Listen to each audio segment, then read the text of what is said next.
Coming up, I'll tell you all about our trip to Las Vegas and the NFB of Nevada State Convention. Stick with me.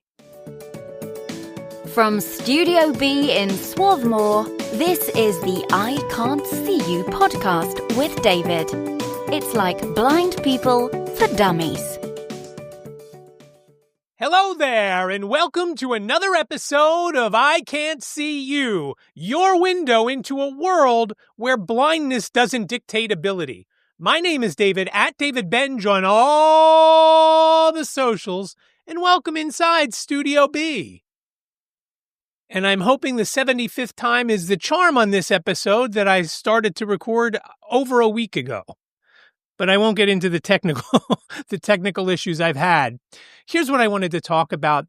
As I mentioned in the intro, Liz and I went to Las Vegas for the National Federation of the Blind of Nevada State Convention. And you're saying, why did I go to that? I went to that because I am the chair of the NFB of Pennsylvania State Convention coming up in November in Harrisburg. And I know Las Vegas and Harrisburg are not similar, not in the least. First of all, there's no In-N-Out Burger, and I'll get to that in a few minutes.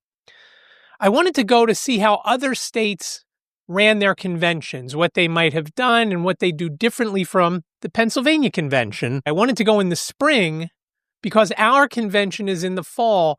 And by going in the spring, even though we've started planning, we can still make a lot of changes. And the real deep stuff doesn't get started until national convention comes in July. That's usually when we put our tickets on sale for the state convention that, again, happens in November. So I've been keeping my eyes peeled for notices of what conventions might be coming up. And there were a couple. There was one in Nebraska, and the timing didn't work out. And there was one in Missouri, which I might have chosen had Las Vegas not have been an issue. And I picked Las Vegas because I thought Liz might want to go. We don't get a chance to go and do things together very often. The last time we went away together was last summer when we went to the NFB National Convention in Orlando. And Liz is going again in July to the National Convention in New Orleans. So we went to Vegas for me to learn, but so Liz could also have some time off and do things. And we got to go to some of the restaurants in Vegas. Okay, we went to 2 restaurants in Vegas. And I already mentioned one of them. Don't tell me that doesn't count. We liked it. We went there twice. I'll talk about the restaurants in a little bit. But we wanted to do that, and I wanted to see what I could learn from the Nevada convention that I could use in the Pennsylvania State Convention. And first of all, their convention is very, very short. They start at 6 p.m. on Friday. It's all day Saturday, and then it's done by noon on Sunday. The Pennsylvania State Convention starts technically at around 1 p.m. on Thursday with a tech seminar for 3 or 4 hours. Then Thursday night, there's a veteran celebration, which will be a little bit different this year. And then this year, we're going to play Family Feud, which is what they actually did in Las Vegas, which was very cool. So I'll talk about that in a couple of minutes. Friday in Pennsylvania, we start off bright and early. All right, maybe not at the crack of 9 a.m. And we start with division meetings and things like that. Then there's a board meeting. And then a couple other things go on. And then Friday night, my favorite thing is the auction. And we usually do pretty well at the auction. And I'll get to all that in Nevada in a couple of minutes. Then Saturday, like in Nevada, was general sessions. And general sessions vary. Now, they did do something in Nevada that we have never done, to the best of my knowledge, in Pennsylvania. And again, this is my first year acting as chair of the convention. In Nevada, at one point, they had different tracks, and one was on mobility training, one was on the meta glasses, which I have, and I'll talk about those in a minute. And then one was on things that you can do around your house to make things easier, whether it's cleaning or cooking or whatever it might be. So it was much more manageable for each presenter in those tracks because you only had, I don't know how many people they had at their convention, but you had between 15 and 20 people per track. So I started off in the track that did the mobility, which was cane training. And people watched as you did things and said, oh, you could do this a little different, or you're doing great. This is how you could do it if you're doing this or whatever. Somebody else, another group was in with the meta glasses, and then the third group was in with the folks talking about the stuff you could do at home to make things easier. And then after, I don't remember, 15 minutes to a half an hour, you switched and you moved on to another track. So that was very interesting. And again, we don't do that with our convention. If there is something going on, or if there is one meeting doing this thing, and then there's a meeting, like during the tech seminar, there was also something else running. So you either go to the tech seminar or you go to the other thing. You don't get a chance to, oh, let me go back and see what went on. If you go to the one, you miss the other. And so I thought that was kind of neat because in this instance, everybody got to see it and you didn't miss anything. So that's general sessions. Then there's a break. And then Saturday night with our convention and with Nevada's convention, it's banquet night where you get dressed up. They had a great meal. One of their members, Regina Mitchell, is a trained chef, and she did the menu. She didn't actually make all of the meals for it, but she created the menu and gave the hotel instructions. Here's what we need. Here's how we're going to do it, and so forth and so on. And it was very good. We're not going to get that in Pennsylvania. There's nobody like that here. So we're at the hotel's mercy. And then in Nevada, after the convention and after the banquet was an auction. Now their auction was very small. They only had 5 or 6 items. I want to say they took in maybe $500 or $600.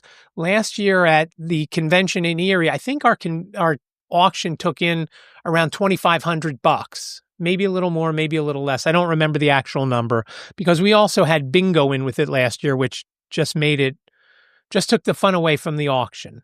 There was a lot of things that took away from the auction last year, but I'm not going to get into it here.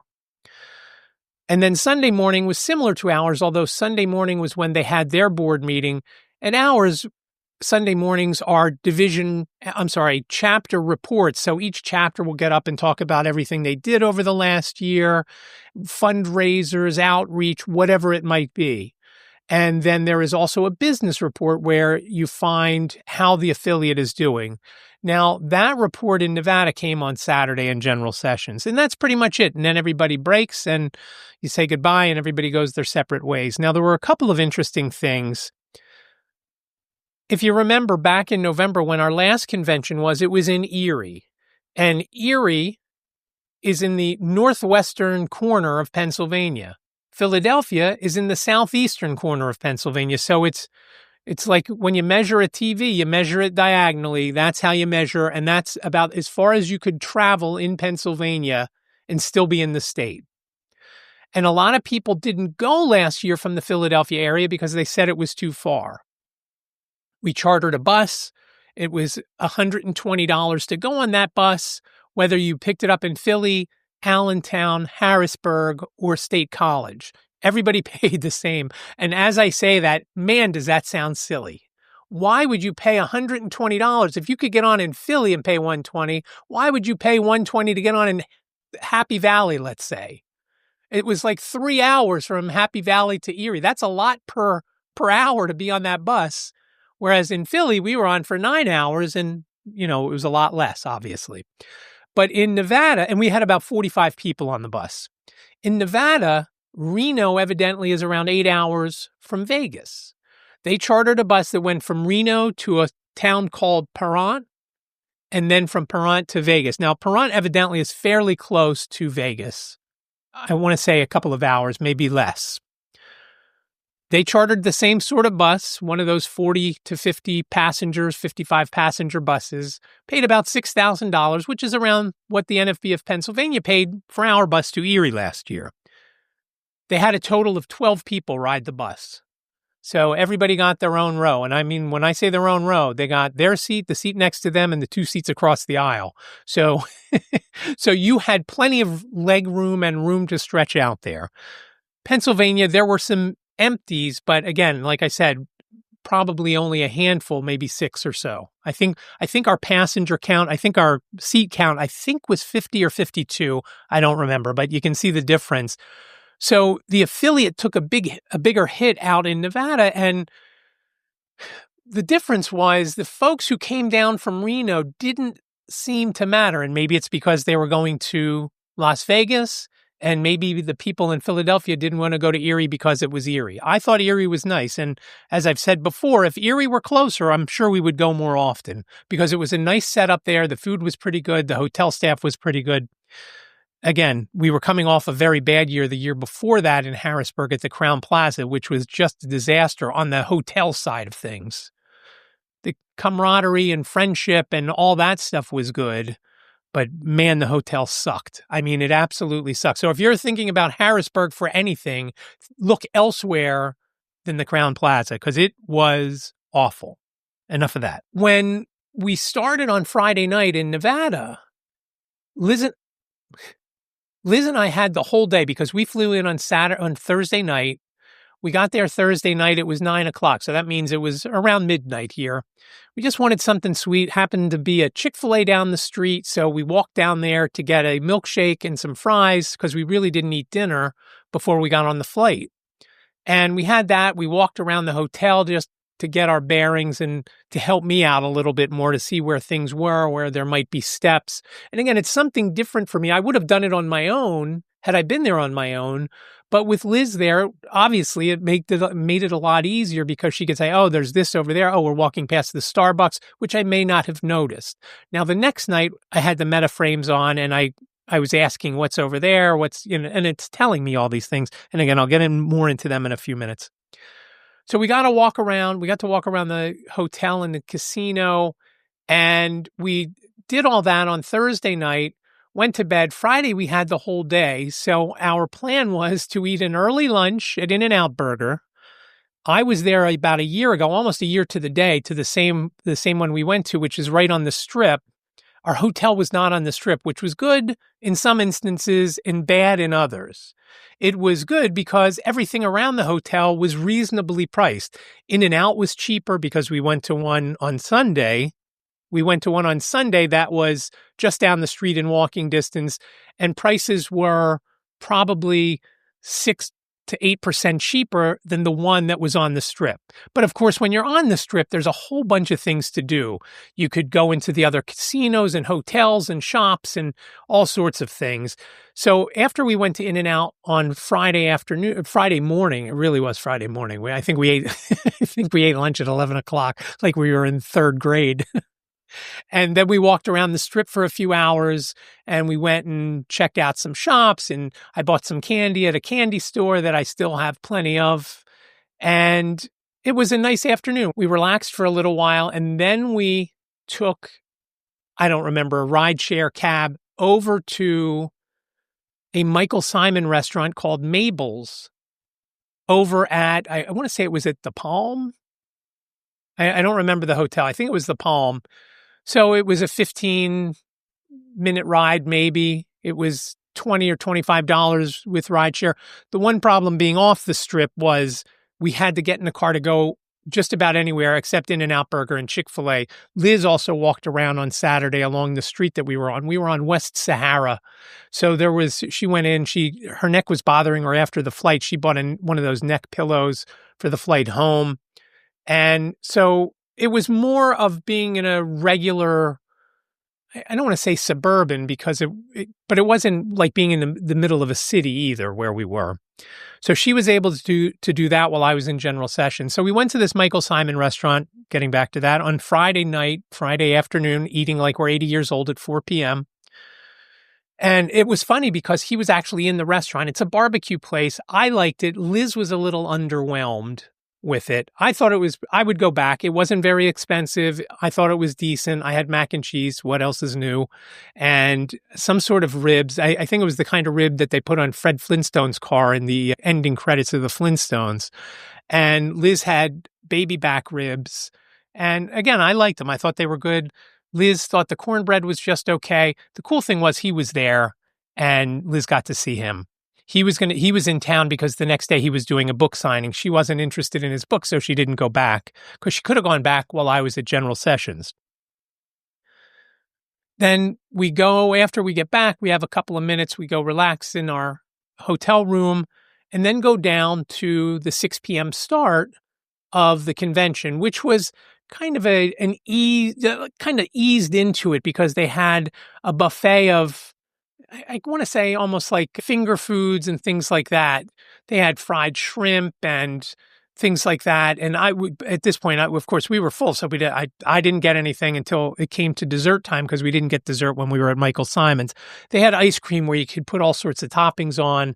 So Liz and I each had that. I was pretty full, and Liz got it, and I wasn't going to get any. She's like, you should go get some. And so eventually I went and I got it. But they also, a couple of speeches, nothing too long. The president of the NFB of Nevada, Mark Tatter, welcomed everybody, talked about a few things, and then we did Family Feud. Now, Lynn Heights, the president of the NFB of Pennsylvania, had suggested doing that at our convention. I thought, oh, this is great. They're doing Family Feud. I'm going to learn something here. Well, I learned a couple of things. The people who organized it didn't seem to ever watch Family Feud. And more importantly, they needed more than one mic to run this.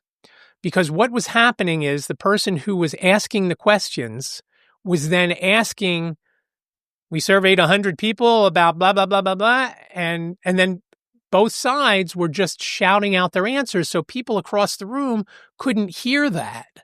And people were complaining. So they lost the room fairly early. And I was in the first set, the first games, and it was fun. I really did enjoy it. So I'm looking forward to when we do it in Pennsylvania, because for one thing, Pam Baccaro, who is the president of the Pennsylvania Association of Blind Merchants, runs a game once a month, a Family Feud game via Zoom. And so she's already got it down. Now, there are going to be some differences because everybody doesn't have the microphone in their hand like when they're on Zoom, but we know that each team will get a mic, and the host, which I'm guessing is going to be Pam because she does it every month.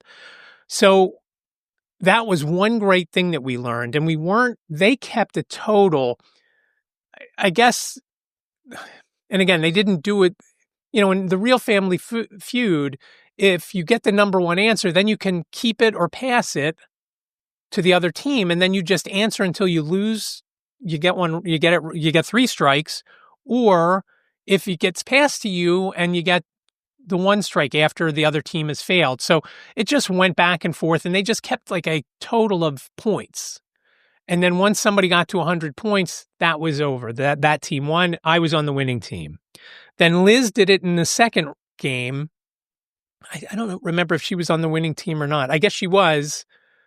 Oh, no, she was on the losing team because we played the same team that we beat in the first game, and we won again, and we won another prize. It wasn't much. It was lip balm and some skin cream or something like that. Evidently, it's so dry in Nevada, you've got to keep this stuff.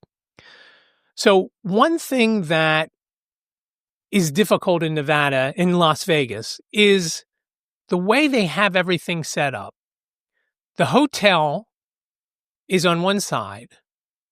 And to get to where the banquet areas are, you got to go through the casino or walk all the way around outside, a much longer walk. But of course, it's I don't want to say a more straightforward walk, but you're not cutting through. And when you're in a casino, it's like a trap. You can't get out. There's no way you can find your way out. Even sighted people have trouble. Liz, the first time through, we had to get our bearings and we made some wrong turns.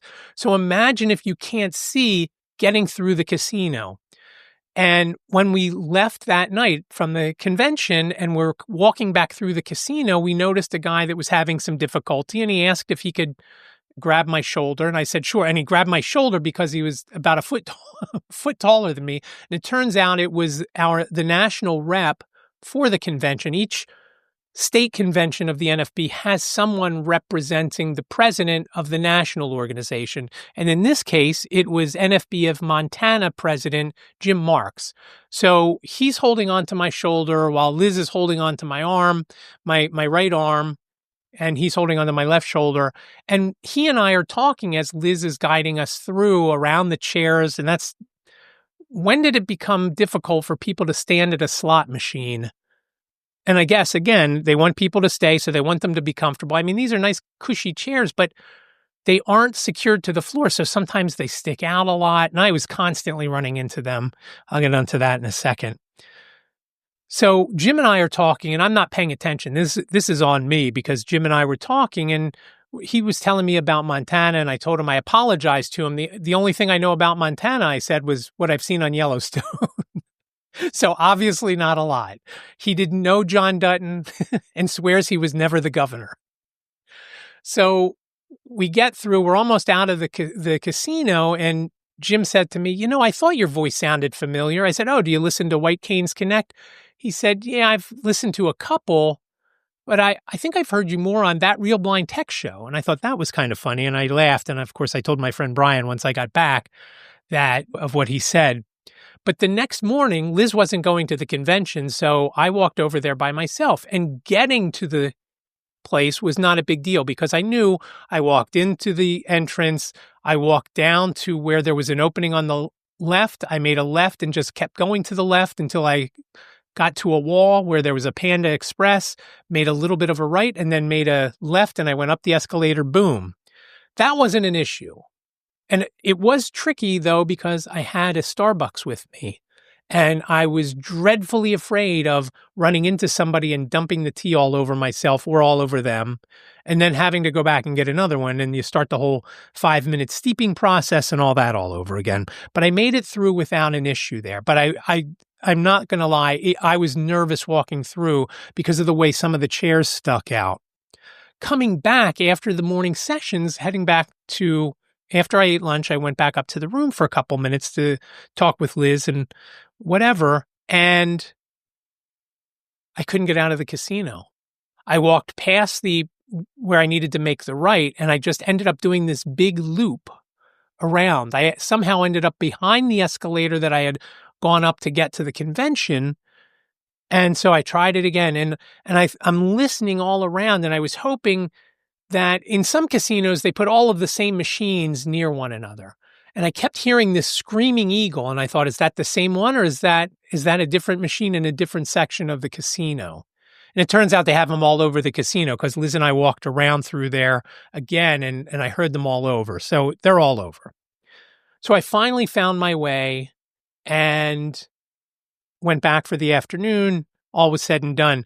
But that was the trickiest part. The fact that Liz was with me, getting out of the airport was easier, and it would have been difficult for me to get out of the airport. I typically will follow people who are in front of me and hope that they're leaving the airport and not going to a connecting flight. And I think that was pretty much the case. But in Vegas, where we landed, we had to catch I don't know what you want to call it, tram, a monorail, whatever it was, subway. I don't know if it was above ground, below ground, wherever it was, we had to get on one and go to the main part of the terminal to get out. And I had forgotten that even from just the year before when I was out there for a different conference. And so we got out, we got to the hotel, and that was a lot easier with Liz than it would have been had I been on my own. And again, as I've mentioned countless number of times, the little bit of sight I have makes the biggest difference in the world to if you're totally blind. It is just a big, big difference.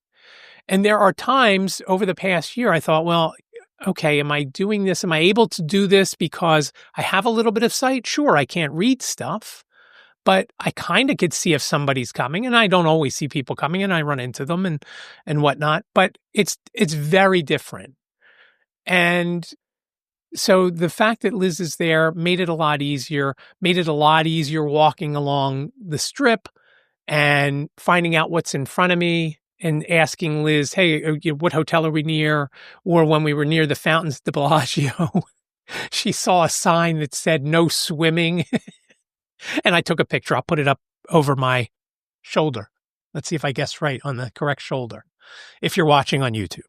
If you're listening, it's a picture of what basically looks like a swimming pool with a sign I think it was on a tree that said no swimming. I couldn't read the sign even with the picture. I couldn't read it. But I thought it was funny, so I took the image. The fountains weren't going off at the time. It was probably around 1 o'clock in the afternoon. And So having Liz with me and going through the other casinos, and we went into one of them to use the restrooms, and just finding all that made it a lot easier. It didn't make it any easier when we got our ride share back to the hotel. And that is always trouble for me. Even I've talked about trouble in New York City where the rideshare pulls up across the street after Laugh or Sight a couple of years ago. The rideshare pulled up across 23rd Street. 23rd is a two-way street. And in Gotham Comedy's right in the middle of the block. So the guy's waiting across the street. We didn't see him. We had somebody sighted with us that saw him. And so we walked over there. She knew it was safe to cross, and we crossed and so forth. So having Liz with made a big difference for me, except for when we got the rideshare back to the hotel, because it said, okay, meet your driver at the pickup point, which I thought we were standing at. And it turns out he was down at another entrance to a different hotel. We thought we were standing in front of the hotel. We were not. That was the only real hiccup in our traveling. But we found him, and he looked for us, and we were good to go. And we got in and we went back to the hotel. So all of that was nice. And it was fun to be away. It wasn't long. Like I said, we went out Thursday evening, a 6:00 flight out to Vegas. Again, didn't do much when we got there. Friday, that's when we really had time to do things. Saturday was all NFB stuff for me. Liz did some things. She sat by the pool. She, like I said, walked down the street to do some things, got lunch and so forth on her own. And then Sunday, I was at the convention in the morning, and then she checked out and checked our bags at the front desk so that we could do stuff, because we were on the red eye coming home Sunday night. And we thought, what are we going to do all day Sunday? We can't really go swimming because, well, first of all, we didn't bring our bathing suits. Second of all, it was only around 70 degrees that day. So another reason not to go in.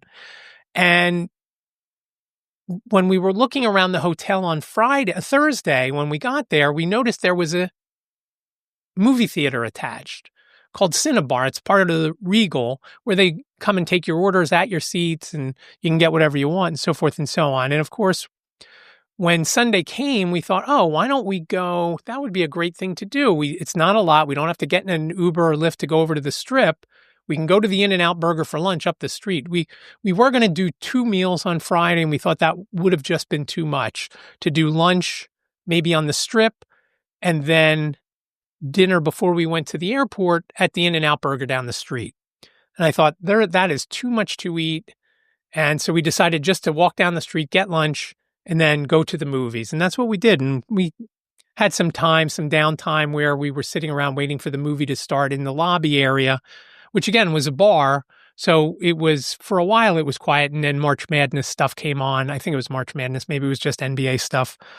And when we did all that, I was taking some calls from folks, and then we went to the movies, and we asked about the device for the blind and visually impaired. They assured me they had them, and I knew it wasn't going to work. I knew it because it always happens. It never works. Oh, we forgot to charge it. Oh, this cable is bad. Oh, the device is bad. Whatever it is, they never, ever work for me. I get the device. You can't test it until the movie comes on. You can't test it in the previews. It doesn't work in the previews. The audio description only starts when the movie starts, when the beginning credits come on. So I'm listening and nothing's happening. I'm listening, nothing. Credits are coming on. Things start happening. Liz is telling me what's happening. I'm telling her I don't hear it in the headphones.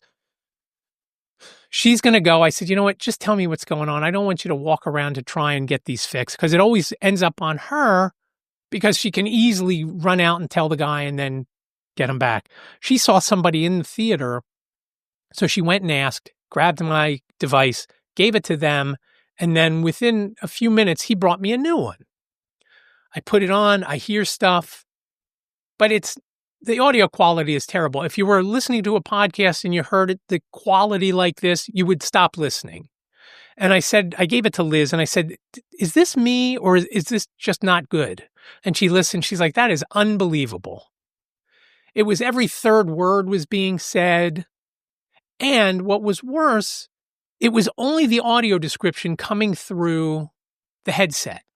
So imagine having and I'm holding up the headset that I use when I do podcasts, audio only, over the ear, like you're wearing earmuffs, like Louise Belcher, that go over the ears so you can. It was great to hear the crappy audio description. And again, the audio description wasn't the bad part. It was the technology that had failed.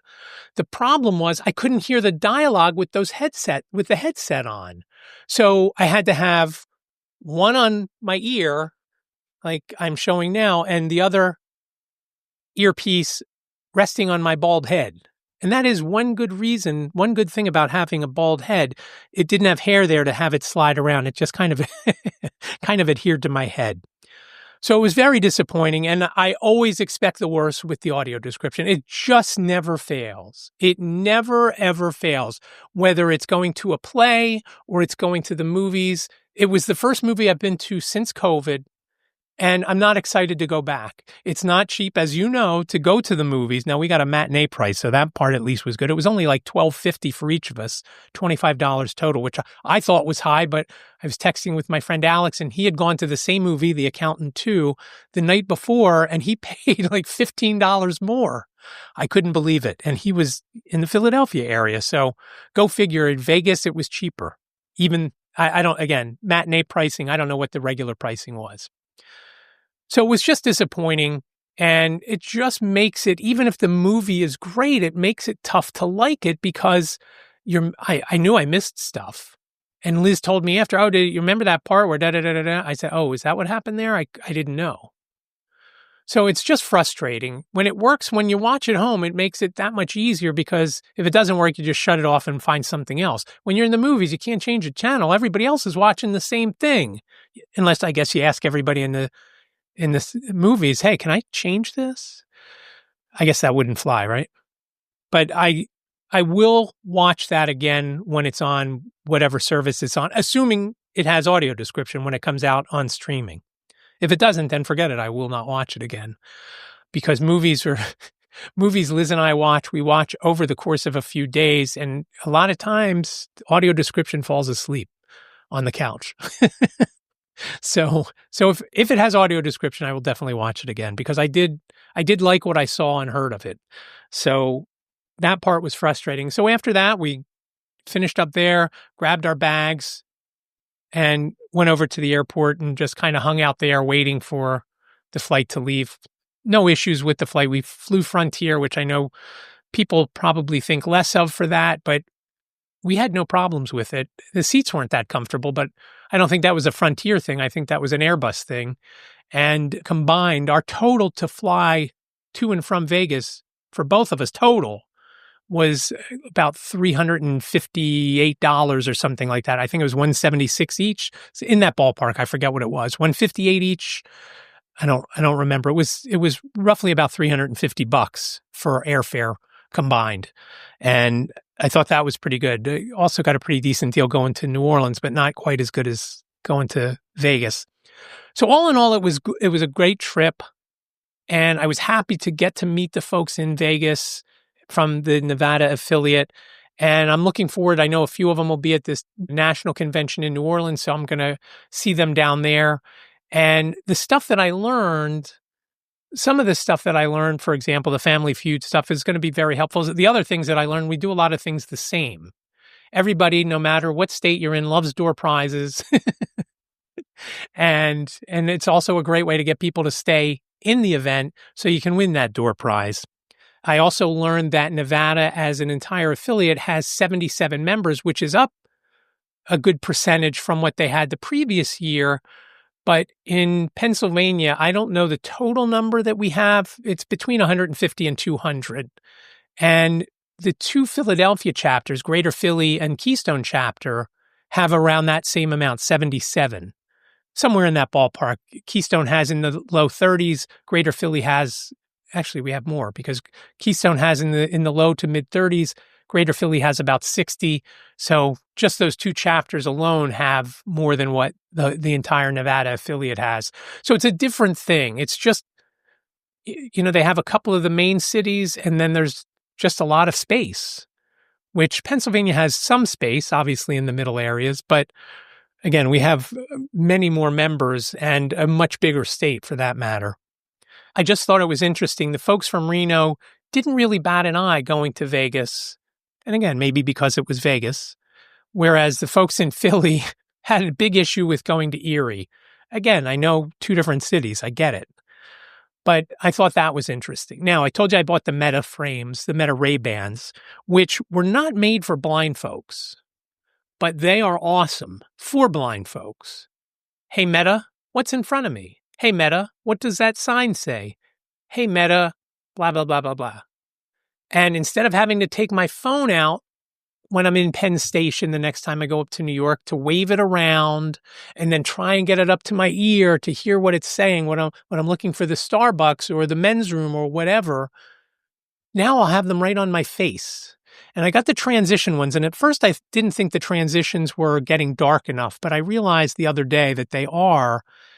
And it just makes things a lot easier. Now I haven't explored all the things I could do with them, but I've shot some videos. I have a video to edit that I shot when I went to the Keystone meeting last week that I'm looking forward to putting together. It's going to be, of course, in vertical, but I'll be able to edit it in CapCut and hopefully have a little thing to put up I'll put it up probably on the NFB YouTube channel, NFB of Pennsylvania. It's at NFB of PA is the NFB YouTube channel. So I'll link to it once I have it done. I just haven't had a minute to do it because of some things going on. But I really am happy with the Meta frames. Again, they were only, I think I paid $379 because I got the transitions.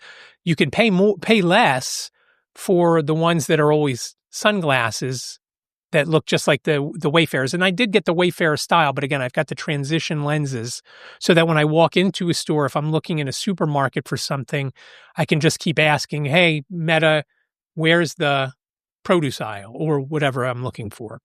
And because I have enough sight that with the transition lenses, I'll be able to see a little bit, hopefully to avoid shopping carts and people and displays. So I'll put a link to the ones that I have. It'll be an affiliate link because I did get them from Amazon. And like I said, if they were made for blind folks specifically, they'd be 10 times the price.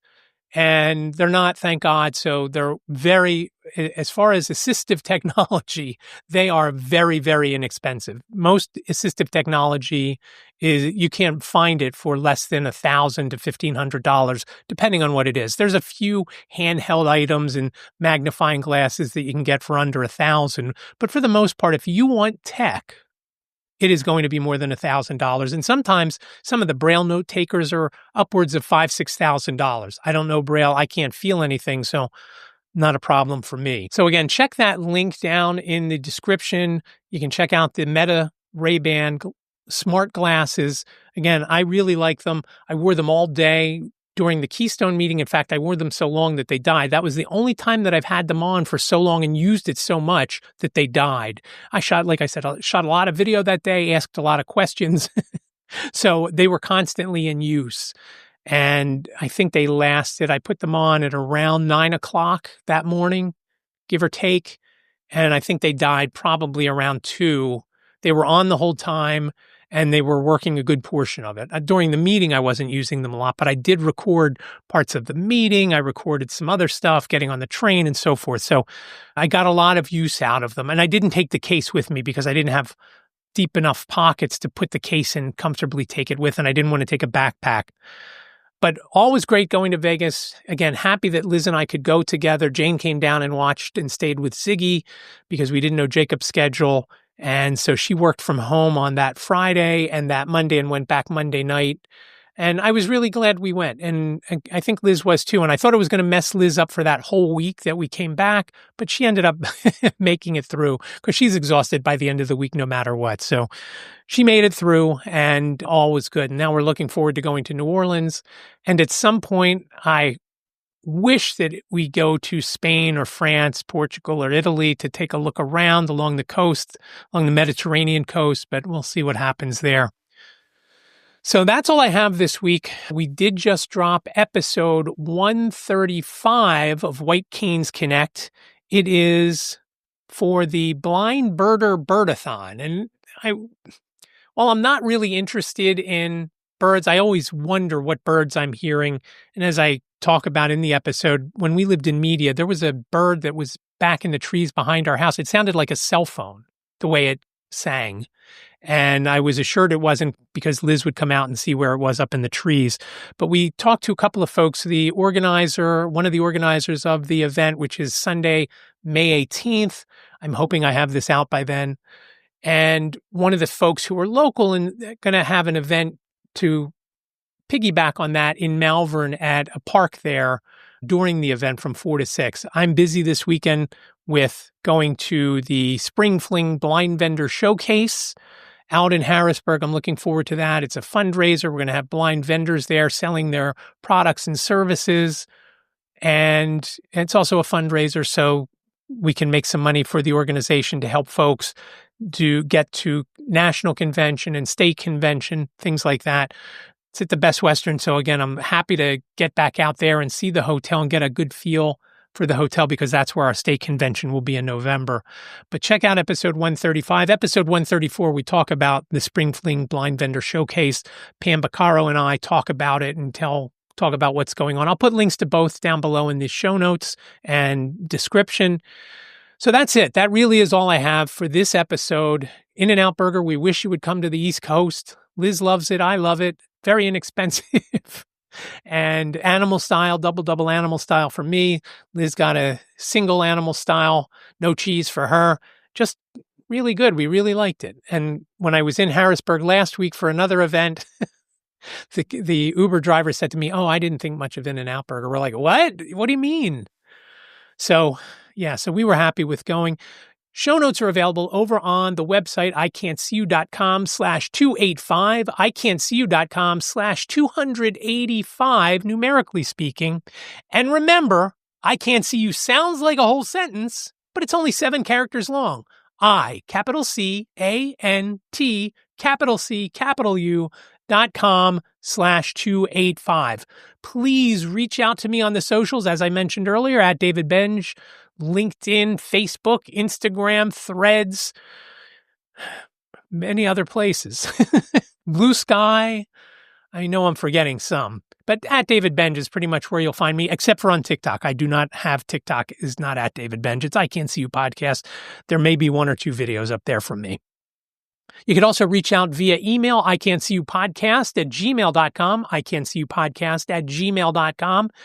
Please give me a buzz, give me questions, comments, show ideas. Tell me something you've done in Vegas that you would recommend doing if I go back or when I go back for something. I wanted to shoot a machine gun a couple of years ago, but because of flight delays, I couldn't do that. That was not on the Strip, of course. Maybe next time. Again, reach out via phone with any questions, comments, show ideas, or anything you've got to tell me. 646-926-6350. Again, 646-926-6350. You've got up to 3 minutes. Leave your name and town if you do leave a voicemail, and I would love to hear from you. Again, 646-926-6350. Thank you so much for joining me for this episode of I Can't See You. Be well, stay safe, and I will talk to you in the next episode. Thank you for listening to the I Can't See You podcast with David. Please rate, review, and subscribe to the podcast wherever you listen. And don't forget to share the podcast with your friends.